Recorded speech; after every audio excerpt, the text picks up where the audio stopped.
홈팀 LG는 엘리에이저 에르난데스가 시즌 4승 도전에 나선다. 5일 NC 원정에서 6.1이닝 1실점의 호투로 승리를 거둔 에르난데스는 부상 회복 이후 에이스급 투구를 꾸준히 이어가는 중이다.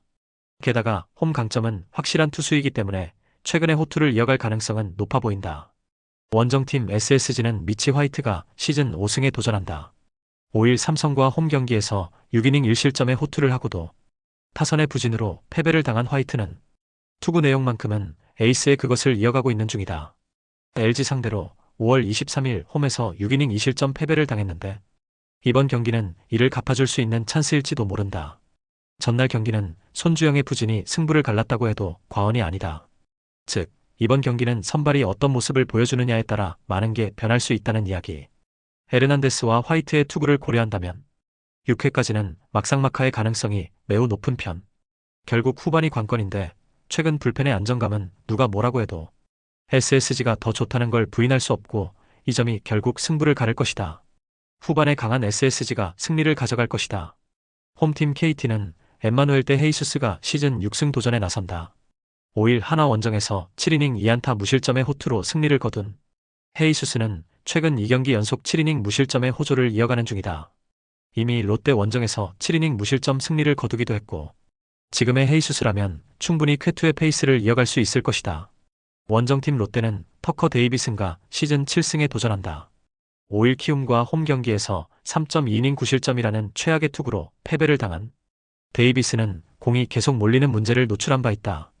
최근 4경기의 투구 내용이 급격하게 나빠진 편인데 지금의 데이비슨을 원정에서 기대할 수 있느냐냐고 묻는다면 대답은 NO에 가깝다.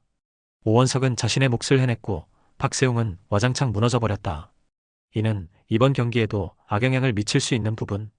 특히 롯데 타선의 집중력 문제와 불펜 문제가 동시에 터진 게 치명적이다.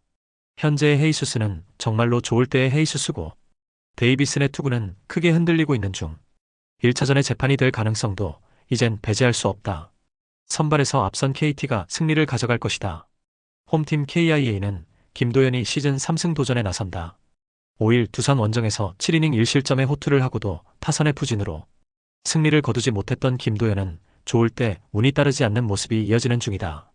금년 삼성 상대로 원정에서 상당히 부진했지만 홈 경기 강점은 확실한 투수이기 때문에 이번엔 이야기가 다를 것이다. 원정팀 삼성은 양창섭이 1군 복귀전에 나선다. 5월 18일 롯데 원정에서 0.2이닝 2실점의 부진한 투구를 보여준 뒤 2군으로 내려갔던 양창섭은 새로이 정비를 하고 올라오는 중. 그러나 선발 양창섭에게 과연 기대를 할 수 있을지는 의문이다. 전날 경기는 KIA가 안 될 때의 야구가 그대로 드러난 경기였다고 해도 과언이 아니다. 이번 경기는 그 반대측에 있을 듯. 이러니 저러니 해도 김도현은 홈에서 강점을 가진 투수라는 건 부인할 수 없고 이번 경기는 그 점에 승부를 걸 수 있을 것이다. 물론 금년의 양창섭은 구속이 데뷔 이후 가장 빠른 편이지만 반대로 제구와 구위가 떨어지는 편이고 KIA도 승리조는 아껴둔 편이다. 선발에서 앞선 KIA가 승리를 가져갈 것이다. 홈팀 키움은 하영민이 시즌 6승 도전에 나선다. 5일 롯데 원정에서 7이닝 3실점의 투구로 승리를 거둔 하영민은 부진의 늪에서 빠르게 벗어났다는 점이 고무적이다. 홈 경기 강점도 어느 정도 갖추고 있는 투수고 NC 상대로 이미 홈에서 호투를 해본 투수이기 때문에 호조의 페이스를 이어갈 수 있을 것이다. 원정팀 NC는 라일리 톰슨이 시즌 8승에 도전한다.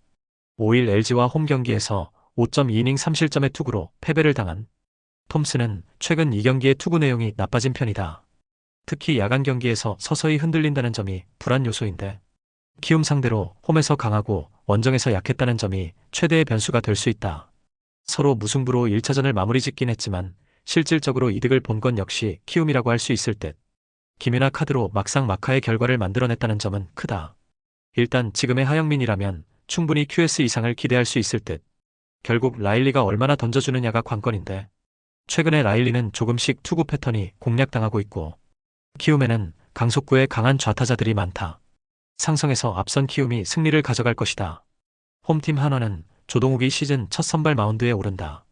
5일 KT와 홈 경기에서 구원으로 등판해 2.2이닝 3실점의 부진한 투구를 보여준 조동욱은 작년보다 볼넷은 줄었지만 난타를 당하는 일은 더 많아진 편이다. 작년 선발로 등판했을 때 기보이 심한 모습을 보여주었는데 그나마 홈이라는 점에 승부를 걸어야 할 듯하다. 원정팀 두산은 최원준이 시즌 첫 승에 재도전한다. 5일 KIA와 홈 경기에서 5.1이닝 1실점의 호투를 하고도 승리를 거두지 못했던 최원준은 금년 KIA 상대 부진을 극복했다는 점에 만족해야 했다. 한화 상대로 5월 13일 원정에서 6이닝 1실점의 호투를 보여주었는데 이 흐름을 제한할 수 있느냐가 관건이 될 것이다. 전날 경기는 말 그대로 팽팽하게 가다가 한순간에 승부가 갈려버렸다. 이번 경기 역시 그 점을 무시할 수 없을 듯. 분명 선발에 있어선 두산이 우위에 있음을 부인할 수 없는 편. 그러나 최원준은 이번 시즌 2경기 연속 호투란 존재하지 않았던 투수고 불펜 대결로 갈 경우 이번 경기까진 한화가 우위를 점유할 수 있다. 투수력에서 앞선 한화가 신승을 가져갈 것이다.